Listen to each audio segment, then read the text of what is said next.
Welcome, everyone. Without objection, the chair may declare a recess at any time. I recognize myself for the purpose of making an opening statement. Thank you for joining us today as we discuss one of the most complex and serious threats to our national security, the unauthorized use of unmanned aerial systems, or UAS, over U.S. military installations and sensitive sites. In recent years, we've seen a surge in drone incursions over military installations across the country.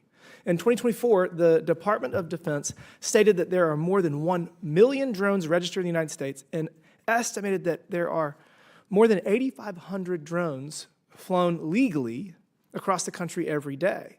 I've even seen some of these drone incursions firsthand during my time in the South Carolina Air National Guard.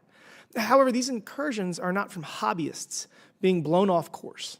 The multitude of drones reported flying over bases in the past several years revealed a coordinated effort by our adversaries to collect valuable intelligence and surveillance of some of our most sensitive military equipment. These incursions often are designed to disrupt important trainings and create chaos for a number of reasons. Number one, base commanders have inadequate or non-existent monitoring capabilities. Two, a near total lack of counter-drone capabilities. Three, unclear standard operating procedures to guide base commanders' responses and decision-making. And finally, four, ambiguous legal authorities both on and off base. This threat is magnified by the complex regulatory and prosecutorial framework that was patched together by the previous administration in what I would argue is a poor attempt to address this issue. Right now, the Department of Defense, Federal Aviation Administration, Intelligence Community, Department of Justice, and Department of Homeland Security are all involved in some aspects of the counter-UAS efforts. As a result, there is no agency with primary authority on countering drone incursions, leading to confusion and, more importantly, gaps on how to identify and mitigate this threat. This interagency failure was on full display last winter when hundreds of drones were spotted in the skies above New Jersey and other parts of the Northeast. After several temporary flight restrictions and mass confusion among state, local, and federal partners, the Biden administration provided the public no answers what was happening above them. However, with only a few weeks of the current administration taking office, they revealed that the drones over New Jersey were actually authorized by the FAA. This instance raises multiple questions as to why the previous administration left the American people in the dark for over a month when they knew the simple truth. Another notable incident occurred at Langley Air Force Base in December of 2023. Over 17 days, unidentified drones repeatedly breached our sensitive military airspace, one of most America's critical installations. The F-22 Raptor squadrons were moved to alternate bases to lessen exposure, and discussions were initiated on installing physical countermeasures. These are not isolated incidents. In February, the commander of NORAD and NORTHCOM testified to Congress that there were over 350 detections of drones at 100 different military installations last year alone. Additionally, since 2023, 2 Chinese nationals have been arrested for illegally flying drones over military installations to conduct surveillance. One of these individuals was caught attempting to flee the U.S. and return to China with sensitive footage he had recorded. Today, this committee will hear from officials from the Department of Defense on what the Trump administration is doing to help combat this issue and bring an end to these illegal drone incursions. We must demand full accountability, expedited technological upgrades, and enhanced oversight to safeguard our sovereignty and ensure that our military remains unexposed to foreign surveillance and potential threats. I'm hopeful that our witnesses here today have suggestions on how Congress can help empower the right federal agencies to combat this problem and secure the skies above our military bases. I now recognize Ranking Member Subramaniam for the purpose of making an opening statement. Thank you, Mr. Chairman. Thank you for holding this important hearing, and thank you to our witnesses for being here today and for your service to our country and to making our airspace safe.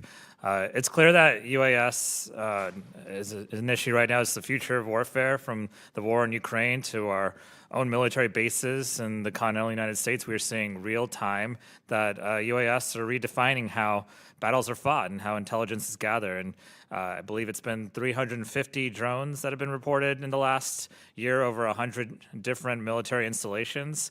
That's 350 different potential national security breaches that we know of.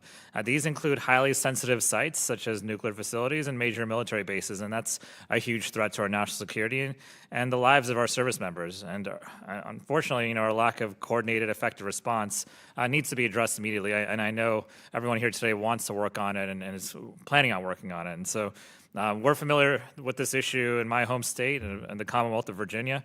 In December 2023, service members at Langley Air Force Base in Virginia saw drones hovering over their airspace for 17 days. And Langley, for those who don't know, is home to key national security assets like the F-22 Raptor stealth fighter, and it plays an important role in keeping us safe here in our nation's capital. And so we also have some important naval assets in that area too.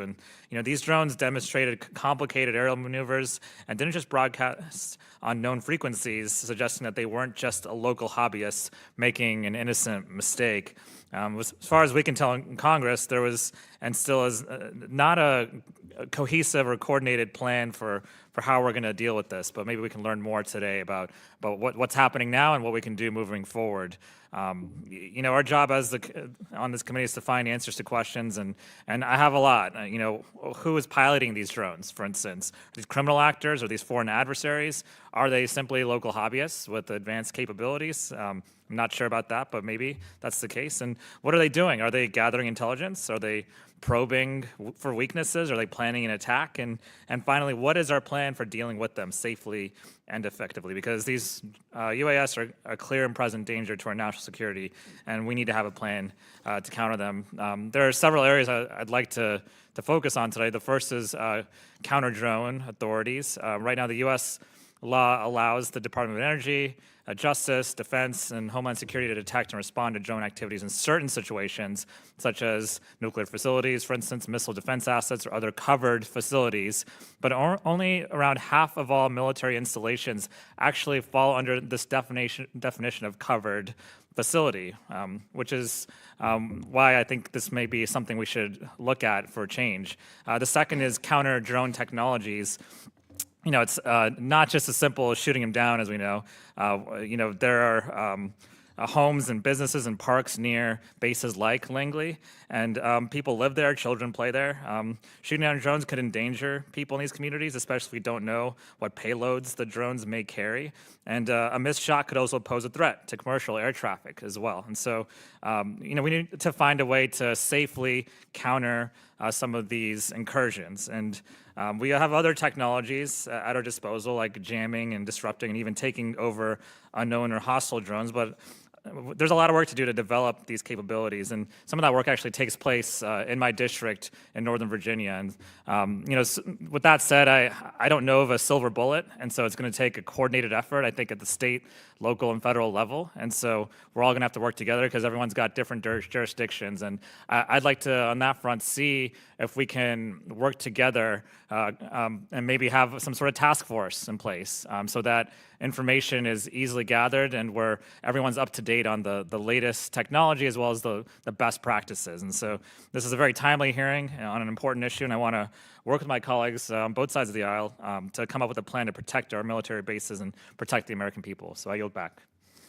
Thank you for that. I'm pleased to welcome an expert panel of witnesses for today's discussion. I'd first like to welcome Rear Admiral Paul Spedero, the Vice Director for Operations, or J3, for the Joint Chiefs of Staff. I'd also like to welcome Mr. Mark Ditlevson, who is the current Acting Assistant Secretary of Defense for Homeland Defense and Hemispheric Affairs. Due to unforeseen circumstances, the FAA is no longer testifying at today's hearing, but they have committed to answering in writing any questions that our members have. If any member has questions they would like to submit to the FAA following this hearing, please get them to staff for the FAA to answer. Now we're going to administer the oath to the witnesses. Pursuant to Committee Rule 9G, the witnesses will please stand and raise their right hand. Do you solemnly swear or affirm that the testimony that you are about to give is the truth, the whole truth, and nothing but the truth, so help you God? Thank you. Please take your seat. Let the record show that the witnesses answered in the affirmative. We appreciate you being here today and look forward to your testimony. Let me remind the witnesses that we will have read your written statement, and it will appear in full in the hearing record. Please limit your oral statement to 5 minutes. As a reminder, please press the button on the microphone in front of you so that it is on and the members can hear you. When you begin to speak, the light in front of you will turn green. After 4 minutes, the light will turn yellow. When the red light comes on, your 5 minutes have expired, and we would ask that you please wrap up. I now recognize Rear Admiral Spedero for his opening statement.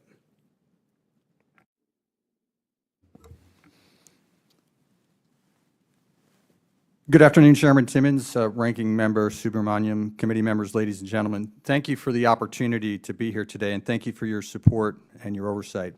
Admittedly, several of my opening comments will echo those of the Chairman and the Ranking Member. The rapid emergence, proliferation, and employment of unmanned systems has fundamentally changed the way that both professional militaries as well as terrorist organizations conduct warfare. Over the last few years, we have seen the employment of unmanned systems, in particular unmanned aerial systems, in every major conflict, from the Russia-Ukraine war to Iran's attacks on Israel and attacks against U.S. bases and ships across the Middle East. And most tragically, an Iranian-supported militant group successfully employed a one-way attack drone on Tower 22 in Jordan, killing 3 U.S. service members and wounding 40 on January 27, 2024. Here in the homeland, as Assistant Secretary Ditlevson will note in his opening remarks, the mass drone incursions over Joint Base Langley Eustis in December 2023 reminded us that the homeland is no longer a sanctuary. And should our adversary choose to employ drones for surveillance or even attack, we would not be prepared to adequately defend our homeland and only marginally capable to defend our military installations. The incursions over Joint Base Langley Eustis were not the first. They've not been the last, but they were the longest and the largest series of incursions that we have seen to date. In the comprehensive review of that event, as well as in the actions we took in follow-on incursions like those that occurred over Plant 42 in Palmdale, California, and over Picatinny Arsenal and Naval Weapons Station Arel in New Jersey, have resulted in improvements. But more action is needed, and the Joint Force has made counter-UAS a priority line of effort.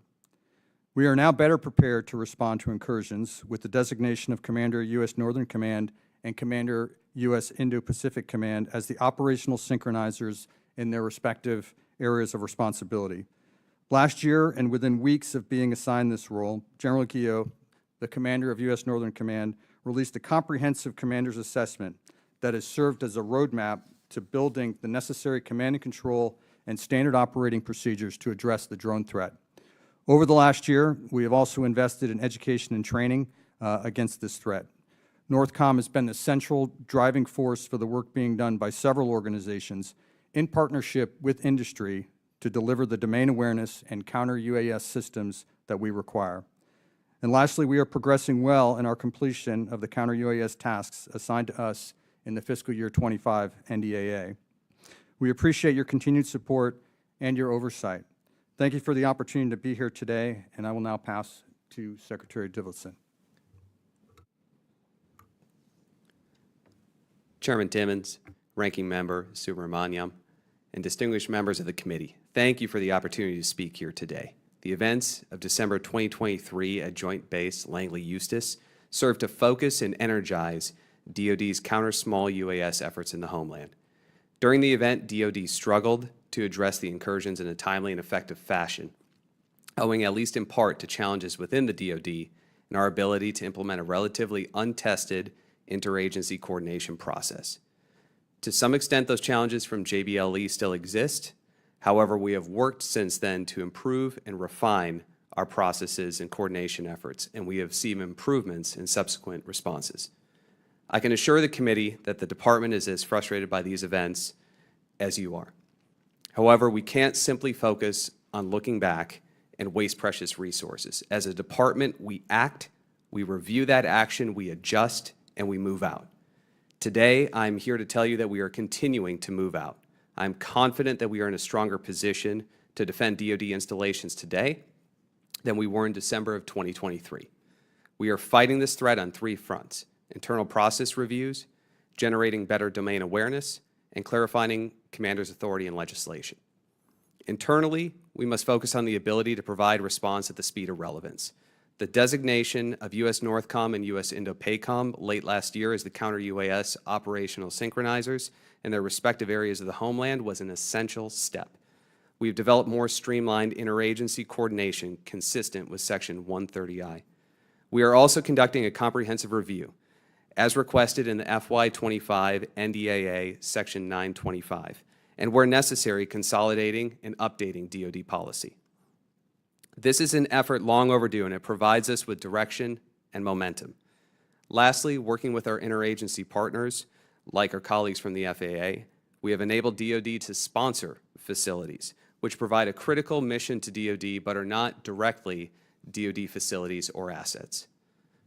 Second, generating better domain awareness is essential to developing an understanding of what is flying in our airspace and how to separate the negligent from the nefarious. This is the fundamental issue we saw at Langley in New Jersey.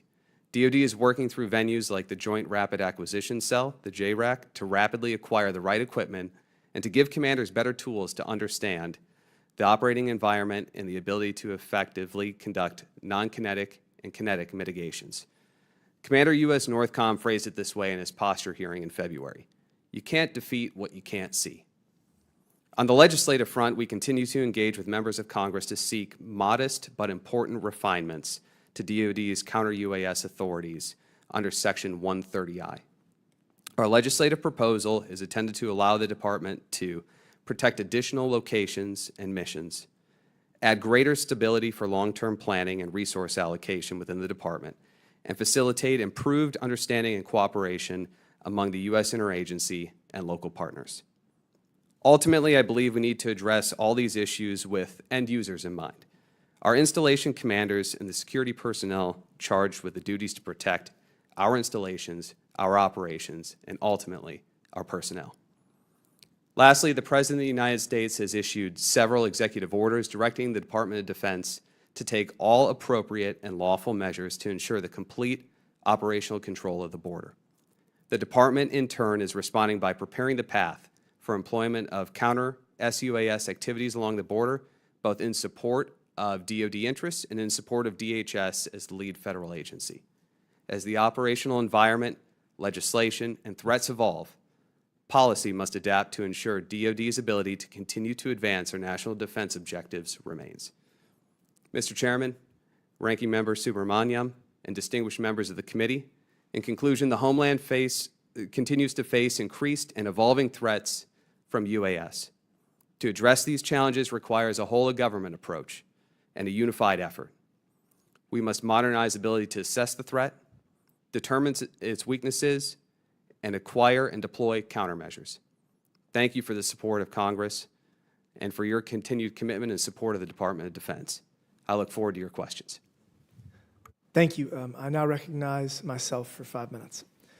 Rear Admiral Spedero, how many drone incursions have taken place over U.S. military installations over the past 2 years? We got the number last time we had a briefing of 350, but have they grown, or what's the current data you're willing to share? Yeah, so the exact number I'd be happy to share in a classified setting, but I can tell you that it has grown.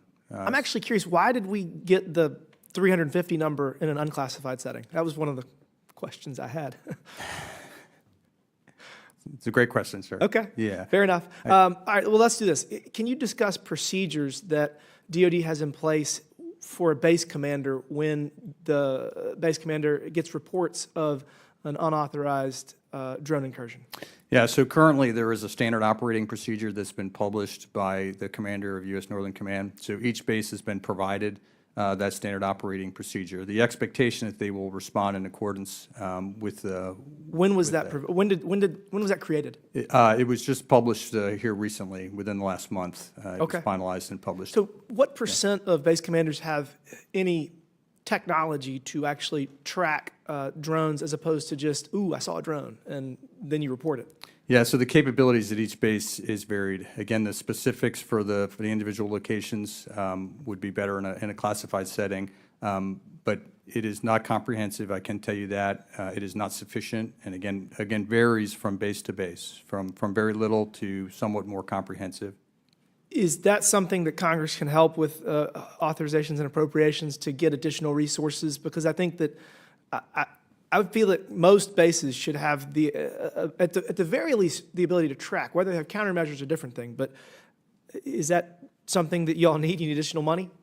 Yes, sir, absolutely. I think the development, fielding, the acquisition, distribution of domain awareness sensors is the critical first step. It's not the only thing. Obviously, we need a method to exert command and control so that we can build a common operating picture, because it will take layers of different sensors, because one sensor may be better against certain UAVs and certain flight profiles, and you may have to rely on different sensors to round out the picture. So being able to fuse all that together to get the complete picture will be necessary. And then, as you mentioned, getting to a point where we could actually respond, that's an entirely next investment that needs to be made.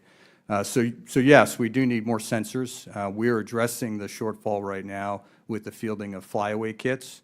So these will be kits that will be available for bases that have very limited capability to detect on their own and build domain awareness. And should they have an incursion that they're unable to resolve, they would solicit the help from Commander U.S. Northern Command, and this flyaway kit, as well as expertise and additional resources that would be required, would be immediately deployed to that location. So I guess resources are probably fairly easy, and y'all are going to work on telling us what you actually need from a technology perspective. But the other side is the authority. So, I mean, does a base commander have clear authorities what they can and can't do relative to whether the drone is in their airspace or just outside their airspace? And is that as big or bigger of a problem?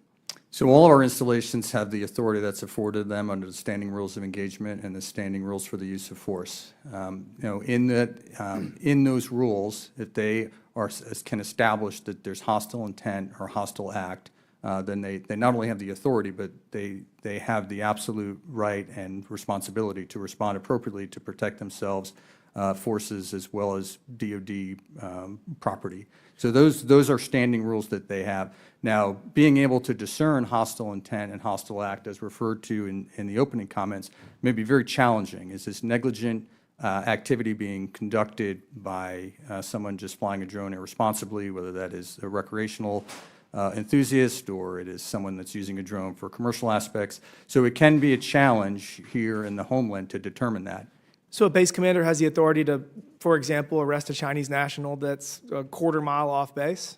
He does not have the authority to detain someone that is off base. He would have to coordinate with local law enforcement to apprehend someone that is operating a drone outside of the base. Now, I know Secretary Ditlevson will talk about 130I authorities, which is something that we really do want to talk about today, because I think it's important. But under 130I authorities, there is some additional room to respond. For a covered facility, merely the presence of that drone conducting unauthorized surveillance or suspected of conducting unauthorized surveillance or interfering with operations, as you referred to in your opening statement about the interference with F-22 operations, that would meet the standard for response rather than having to determine hostile intent or hostile act.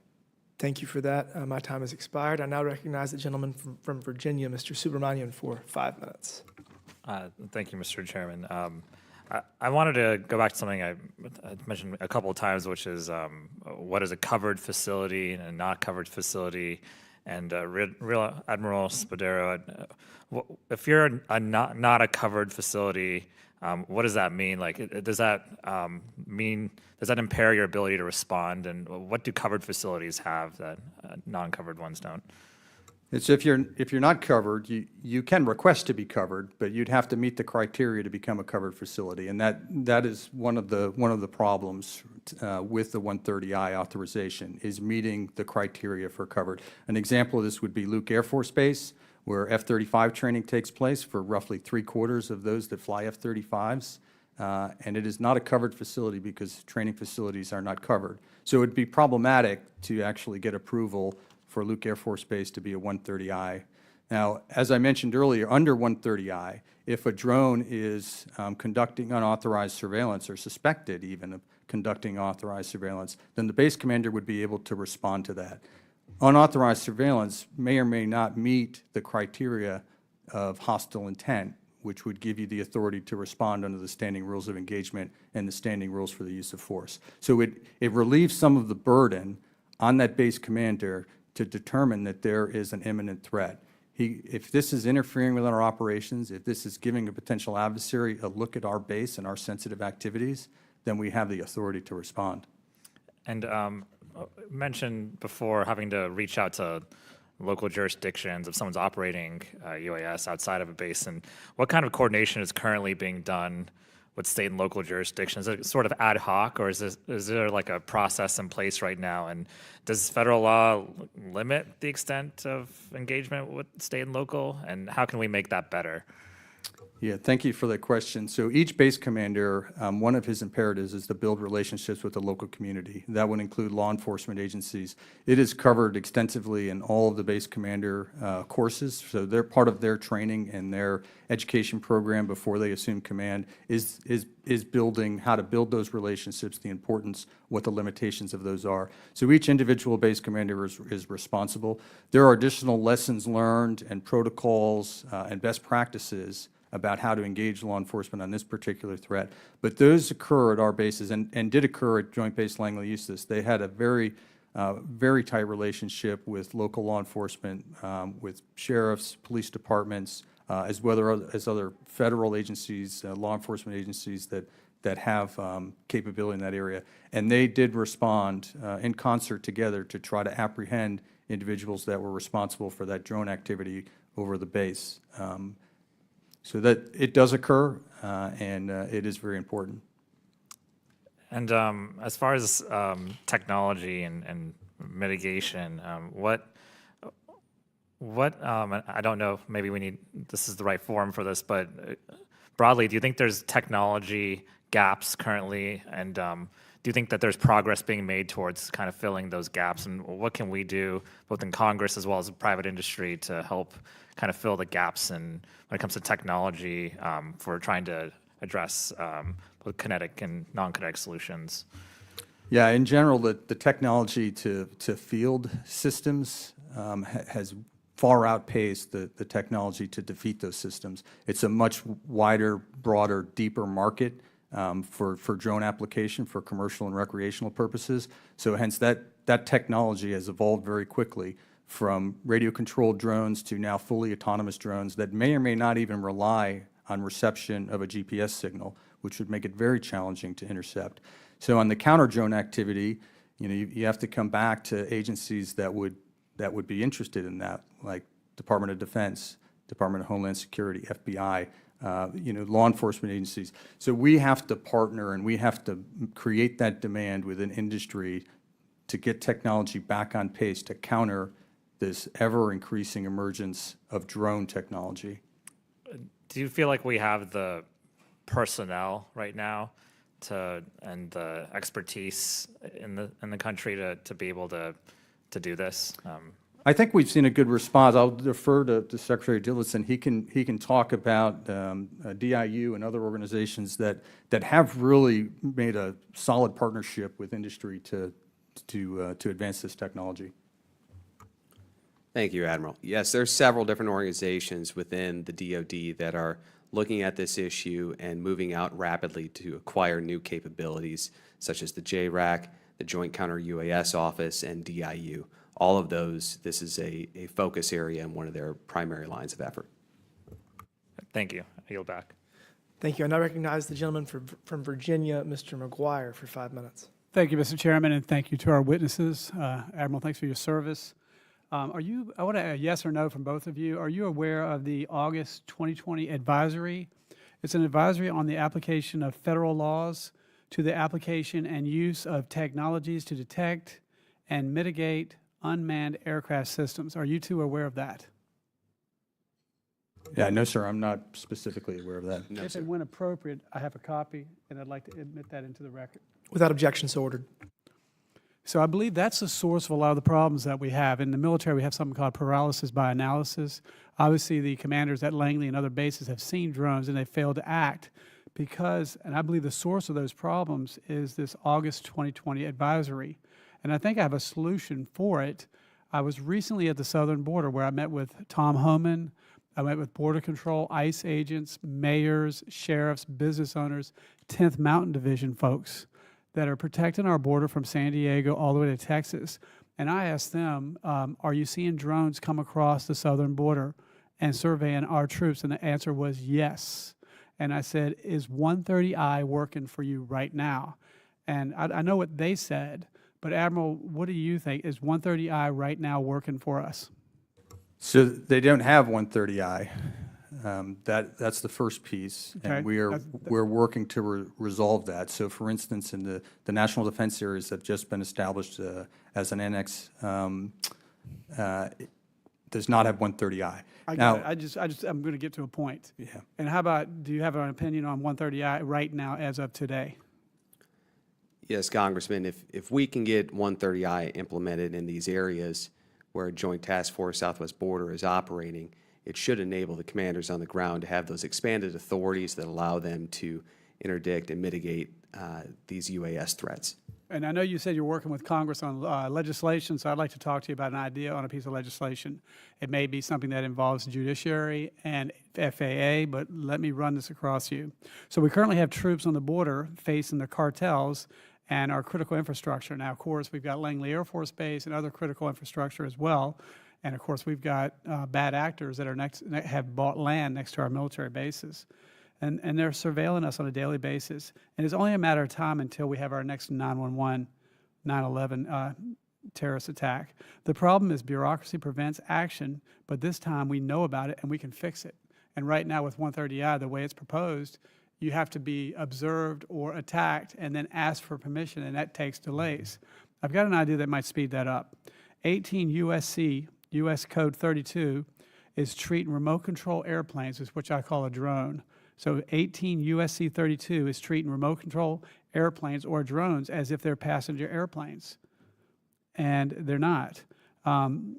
Basically, the problem is the government has created a complex statutes to let a few bad actors possibly take action if you jump through 1,000 hoops. 130I. This is not good enough. We owe it to our military and our citizens to fix this. The United States provides better protection from UAS to Saudi Arabia than we do to our own citizens. And so my idea for a bill is you change the word from aircraft to manned aircraft. Because I think every commander is afraid that if I shoot down a remote control airplane or a drone, no one's going to back me up. I think I remember hearing the Langley commander say, "Are you guys going to back me up? Are you guys going to back me up?" And no one answered. That may not be 100% true, but Admiral, do you have any comments on that idea? Yeah, this is the burden of command. And you need to understand that if there is something that is assessed as a threat to your forces or your installation, then again, you not only have the authority but the responsibility to act. I would counter that they have authority right now on the southwest border to engage UAS. We have, in the last few days alone, reaffirmed that under the standing rules of engagement and the standing rules of use of force, when you take in the totality of the facts and the circumstances at the time, you have the authority. We know that cartels have used UAS for unauthorized surveillance to assess our troop size, our movements, to solicit and enable attacks from other vectors. We know that they have used drones in kinetic attacks against Mexican military authorities. I just returned from the southern border, and I asked the commander from Texas to San Diego if he has authority to shoot down drones that he's looking at, that's looking at his troops, and he still is not sure. I just left the southern border, and I think it goes back to that advisory. That advisory has created a stigma, and I think that we can mitigate or overcome that if we just change the word from aircraft to manned aircraft, and then they won't have such a huge penalty if they shoot down a drone. And certainly if someone wants to prosecute somebody for shooting down private property, there are plenty of laws on the books for that. Well, with that, I have no further questions. Thank you, Mr. Chairman. I yield back. Thank you. I now recognize the gentleman from Massachusetts, Mr. Lynch, for 5 minutes. Thank you very much, Mr. Chairman, and I want to thank the witnesses for helping the committee with its work. I do have to say that I would prefer that we were reviewing the facts of the signal chats that were conducted by Secretary Hegseth and the Trump leadership team in order to get to the bottom of that. However, I will, at a later date in full committee, enter a resolution of inquiry to ask the administration to provide information to this committee, to the Oversight Committee, regarding how that happened. It was bad enough, the last time we were here, we just knew that the initial signal chat had happened and that inadvertently they had included the editor of the Atlantic, who was not approved for clearance, and that the chat included specific information about those attacks against Yemen, and which could have put our sons and daughters in uniform at grave risk. Now, that was then. Now we know that this chat also went to Secretary Hegseth's brother, his sister. I don't think his mom was in on it. She's about only one in the family who wasn't in on it. And then the family attorney was in on it as well. So that's a whole set of people who were not authorized to be on that chat, again, that disclosed, classified information and actionable intelligence about an impending U.S. attack in Yemen. And then beyond that, now we find out that Secretary Hegseth is using his Gmail account and using a phone that was listed on his sports betting app and available to the public. So this just keeps getting worse. I know that is not the fault of these witnesses, and they probably cannot illuminate the circumstances, but I will be filing that resolution of inquiry asking for the White House to provide that information, because that is important. It's not partisan politics. It's just what the Oversight Committee should be doing to keep military personnel safe, like what we're doing here. We're having a hearing on drones, being flown in the area of U.S. bases, and that presents a danger to our sons and daughters. Well, so does using a non-secure platform to discuss actionable intelligence against our enemy who has anti-aircraft and anti-naval vessel capability. That's really important too, and that presents a clear and present danger. I know that there were reports from in the press that the White House said that was childish. That Mr. Secretary Hegseth did that. I agree with that assessment. I think it was totally immature, and it demonstrates an unfitness and a lack of seriousness about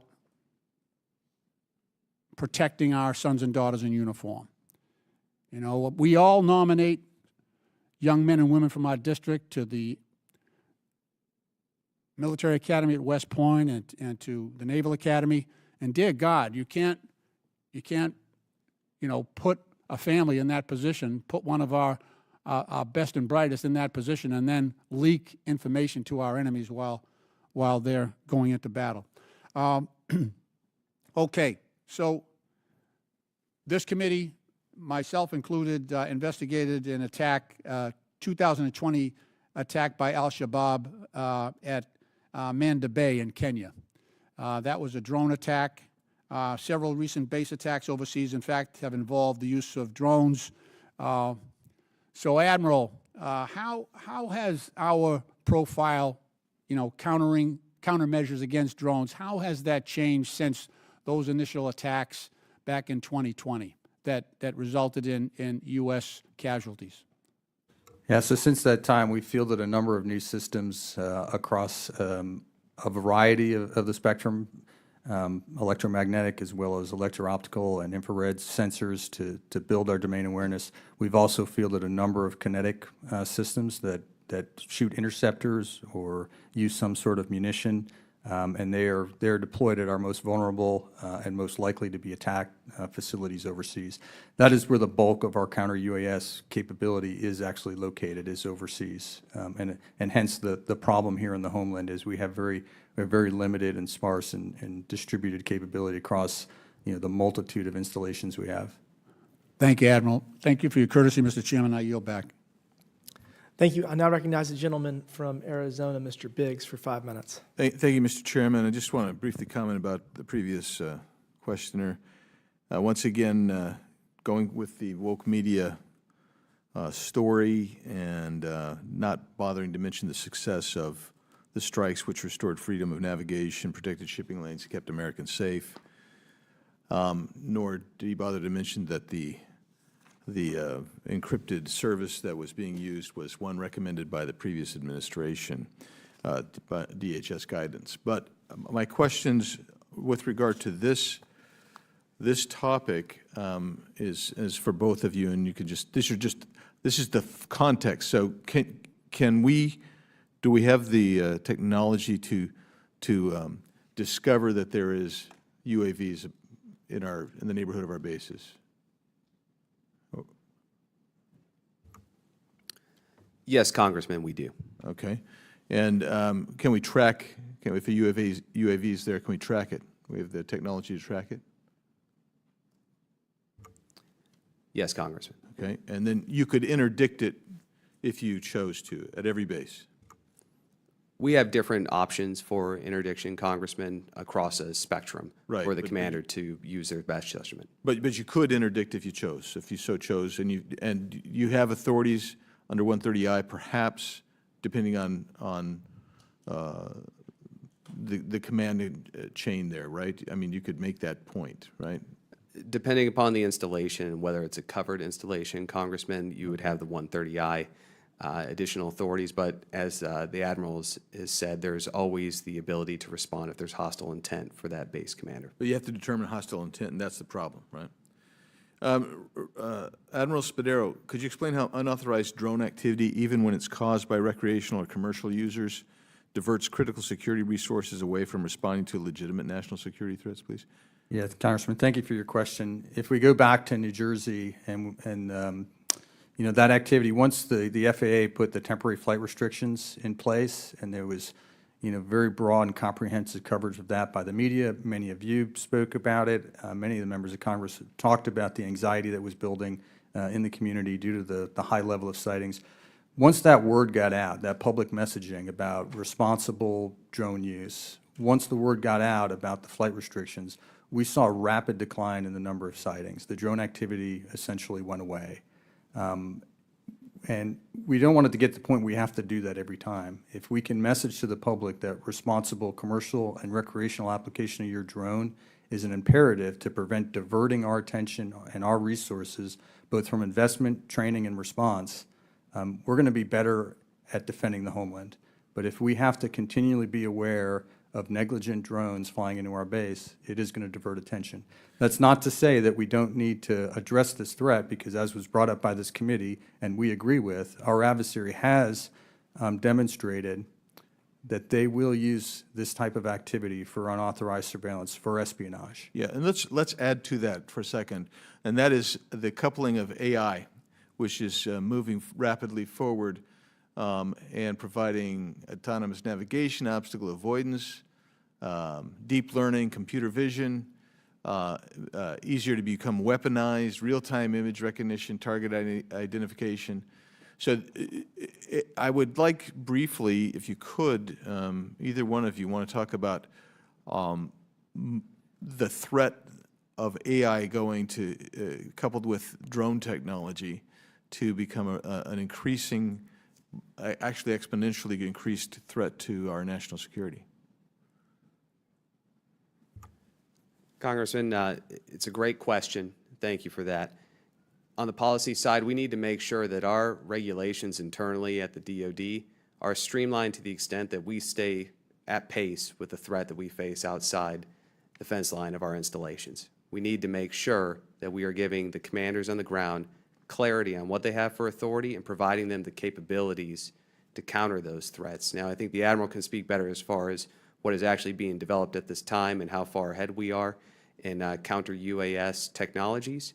But as far as the policy purview is concerned, I know from the Secretary of Defense front office down, we need to give the warfighter every capability they need to keep our service members safe. I know that I'm not going to have time to hear your answer, Admiral, sorry, but With regard to the policy, I would ask that you work with the chairman of the subcommittee on policies that need to be rewritten, perhaps through legislation that we can do to facilitate defending against this combination of AI and drone technology, which is advancing very rapidly. And Mr. Chairman, to that extent, I have some unanimous consent request, if possible. So, Yes. Yeah, the first one is autonomous ascent, how AI is reshaping the future of the UAV industry. Another piece, mystery drones swarmed a U.S. military base for 17 days. And next one, what we know about the Langley Air Force Base drone incident. Without objection, so ordered. Thank you, Mr. Chairman. Thank you. I now recognize the gentleman from Texas, Mr. Cloud, for 5 minutes. Thank you, Chairman. Thank you for bringing up this very important topic that's very timely. And thank you, Admiral, especially for your service and those in uniform behind you for what you do to protect and serve our country. It occurs to me that we're discussing this issue, but it seems to me like it's as much a system of some of the bigger issues we've seen at the Pentagon in regarding our stance just on the world stage, in the sense that, I wish we were talking today about how advanced we are and how forward-thinking we've thought about this, and that we've invested in these new technologies, and that we're leading the world in it, and when we look at drones and drone incursions. But yet, for me, I've considered that funding our defense is our #1 constitutional duty in Congress. My biggest concerns have been that sometimes we are funding legacy systems that are outdated as opposed to investing into where the puck is going, so to speak. And while the funding for this is in lots of different buckets, my analysis, looking through a bunch of it seems like we're spending about $22 billion-ish in the last budget on fighter jets, and maybe $1 billion on drone and counter-drone technology together. Maybe off a bit because, again, it's in a lot of different pockets. But it's that concerns me in the sense of, we're talking about military incursions over our base. We're talking about one drone coming and what we can or can't do about it. I think from the American taxpayer who's sitting at home going, we're spending $800 billion roughly on defense, and we can't shoot a drone down. It's just a frustrating experience because we want to think that we can do that. So, as has been mentioned, us needing to do our job to make sure that you have the capabilities to do it, but I would also wonder how much of this is a little bit of a reactive stance in command, being more concerned about CYA, so to speak, as opposed to protecting the assets and the intelligence and the information that is available on that base. You mentioned that you recently developed the SOP, I guess about a month ago. That was news to me. Could we get a copy of that sent to this committee? Yes, sir. I don't see a problem with that. I'll coordinate with Commander, U.S. Northern Command. Okay. That would be much appreciated. And, we all remember the what I would call Biden's balloon blunder, where we had this balloon come across. We sat here and watched it for days. I went to a meteorologist at one of the local news stations, and he was tracking it and predicting where it was going to go, and yet we were watching it go over bases and not doing anything about it. How much is this is just not the will to act versus legitimately you being prohibited legally from doing things?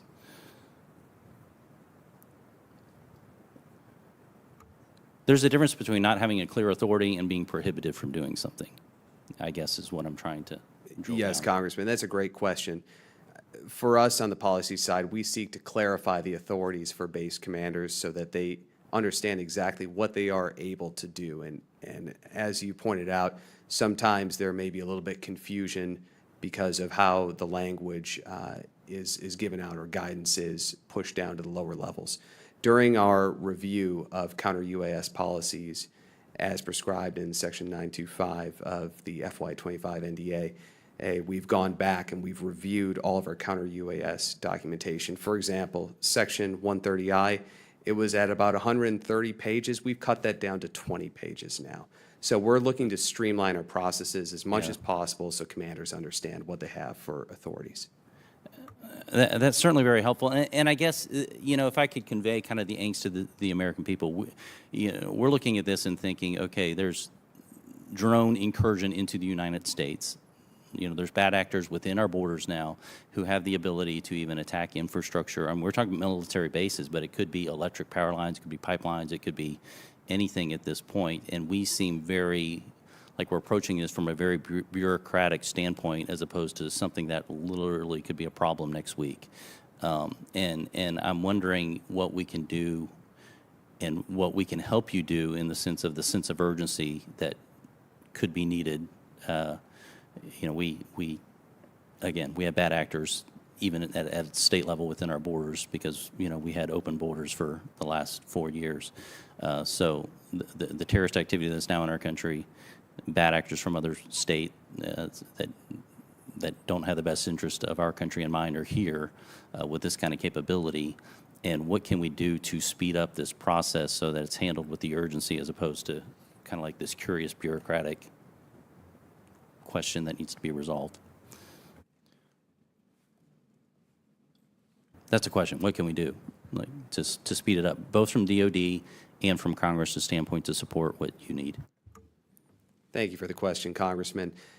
We have a legislative proposal working through the Pentagon right now focused on 3 areas where we could improve Section 130I. In the Department's opinion, we don't want this provision to sunset. We want to make sure that the authorities continue forward. There is an expiration date on 130I authorities next year. We also want to expand the locations and missions covered under 130I. As we've discussed today, the bases are not all covered. Not all installations qualify as one of the 9 mission areas under 130I. So we'd like to expand that to cover all installations. And then we'd also like to facilitate data sharing because right now data sharing from the DoD side is limited only in the pursuit of a legal case against a particular individual or group. We're not able to share data with our interagency partners to improve our tactics, techniques, or procedures. And to your point, Congressman, earlier about driving cost efficiencies, being able to share data to produce better technology would help us be more efficient with taxpayer money. Thank you for that. The gentleman's time's expired. The Chair now recognizes the gentlelady from Florida, Ms. Luna, for 5 minutes. Thank you, Chairman. Here's what every American needs to know that's watching this currently. In 2024 alone, 350 drones were detected flying over our military installations, over 100 to be exact, and that came straight out of the mouth of General Gregory Gillett, commander of NORAD and U.S. Northern Command. These were not just toys, these were intelligence gathering, signal jamming, and potentially weaponized drones. These incursions happened while the Biden administration sat on their hands, allowing bureaucracy and interagency dysfunction to run the show. I see a lot of military here right now. You guys all know that bureaucracy many times can be our worst enemy. Now that President Trump is back in office, thank God, we finally have strong leadership again, but cleaning up Biden's national security blunder is no small task. Our military installations are still extremely vulnerable. As hearing just sitting here from other some of my colleagues, we have the CCP, Iranian proxies, Mexican cartels, they all know this. We are here today to fix that, and let me be crystal clear. As I'm sure many of you would agree, if you are flying unauthorized drones over military installations, you should expect it to be shot down. Don't expect Uncle Sam to pay for either. My opinion is play stupid games, win stupid prizes. Now, Admiral Spedero, I've heard directly from General Gillett in February, 350 drones incursions over 100 military installations in 1 year. I know that this is not your fault directly, but this is a massive security gap and an utter failure. Under current authorities, what is preventing base commanders from neutralizing these immediately, in my opinion, going out there with a shotgun and shooting these things down? Well, thank you, ma'am, for the question. I wish it were as simple as shooting it with a shotgun, but it's not. Depending on elevation. But what's stopping it? Is it still the bureaucratic red tape and sign-offs? Because in my opinion, if you're flying something like this that can collect jam communications, maybe carry explosives, collect surveillance on classified systems, I don't think that you should have to be required to make a phone call. I think that if you see it, you should shoot it down.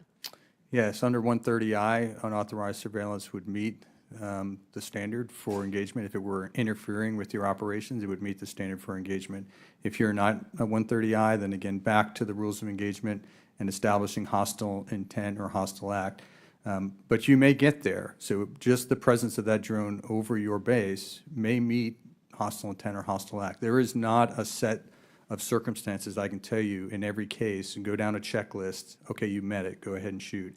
Sir, I mean, I think you might agree. If you are flying a drone in any capacity, I don't care if it's civilian or not, over military installation, I don't even think you should have to go to a checklist. I think that it should automatically be taken down. Yeah, and that's the preference to invoke 130I, is to relieve that burden, because we do agree that unauthorized access to our bases poses a threat. Even if there aren't sensitive activities, it does provide surveillance of our force posture, our weak points, our vulnerabilities, descriptions, geographic details of the base. All of the information, right? They can gather intelligence piece by any means necessary. So we do want 130I protection because we'd like to relieve that burden. Now, engagement still needs to meet the standard, the responsible standard. You have to do a collateral damage assessment before you can engage. Well, I have a anywhere. feeling with this administration and the members on this panel, I think that you'll probably get there. So help is on the way in that regard. Mr. Ditlevson, hopefully I said that okay. Do you believe that foreign adversaries like China and Iran exploit the jurisdictional chaos under the previous administration to increase their drone activity over U.S. territories? Yes, Congresswoman. I think our adversaries take advantage of every weakness that we have in our system, and they're constantly probing, trying to find an entry point. Okay. Well, let me just be crystal clear for the record. If you fly a drone over an American military base, it should be blown out of the sky. I don't think that this is a controversial perspective to have. No phone calls, no paperwork, no permission slips. But under the Biden message, I think it was more or less the message of fly wherever you want. We'll kind of deal with it later. But be crystal clear, under this administration, the message is FAFO. For decorum's sakes, we won't interpret that, but just mess around, find out. You guys all know what that means. We have the technology, we have the capability, but what we lacked up until now is the courage to act without apology. This isn't about drones, it's about deterrence. It's about restoring the kind of unapologetic strength that keeps our enemies at bay and our warfighters safe. I yield my time. Thank you guys so much for being here today. You guys look great in uniform. And you do too, ladies. Thank you. In closing, I want to thank our witnesses once again for their testimony today. I now yield to Ranking Member Subramaniam for closing remarks.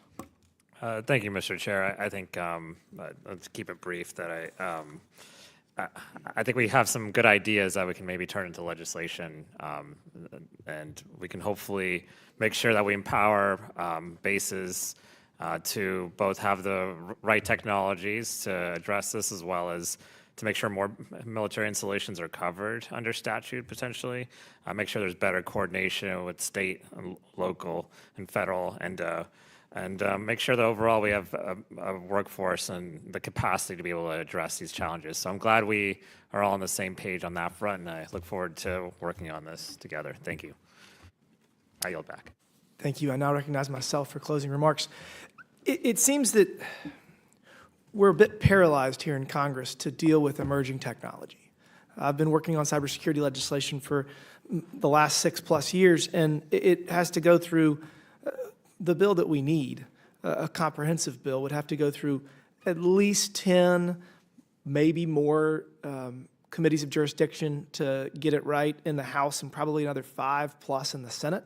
And we are just unable to do what we need to do to address real national security issues in the realm of cybersecurity. And I fear that it's going to take some tragedy to cause us to act in that capacity on cybersecurity. I don't think drones are much different, both because of the complexity, the challenges that we face from a legislative perspective, whether it is authorizing and appropriating the money to purchase the necessary technology to monitor, to then engage with and disarm drones that are posing a threat, or whether it's the authority side to address the legal concerns that are very real. And it's probably not going to get done in one bill. It's going to probably be a number of bills, and there's going to be a lot of interest surrounding how we do it. As I think about this issue, the Chinese New Year drone was one of the most amazing things I've ever seen, and it also was very troubling. That display of, I mean, I guess it was an AI-enabled drone swarm that was basically providing entertainment. But while it was very entertaining, it's also terrifying.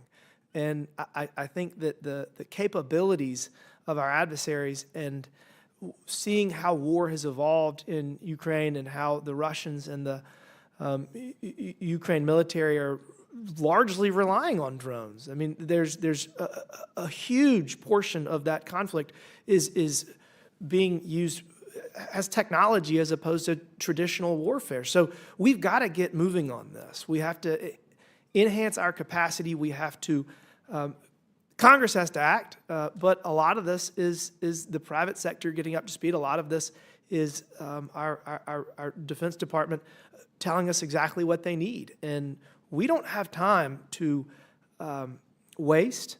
We've spent enormous amounts of resources to make sure that we have a 24/7, 365 air alert mission for fighter jets to be deployed. And I'm not sure how good that capacity is right now, considering that a couple dozen drones could severely impede our ability to get jets off the ground. So, I mean, this is a huge, huge challenge, and we need to act before it is too late. I appreciate y'all taking the time to come here today. It seems that we are moving in the right direction, and I appreciate your work to help get us where we need to be, and I look forward to working with my friend, the ranking member, to craft some legislation, and I will, with that, I will yield back. Thank you again for being here today. Without objection, all members have 5 legislative days within which to submit materials and additional written questions for the witnesses, which will be forwarded to the witnesses. If there is no further business, without objection, the subcommittee stands adjourned. Thank you.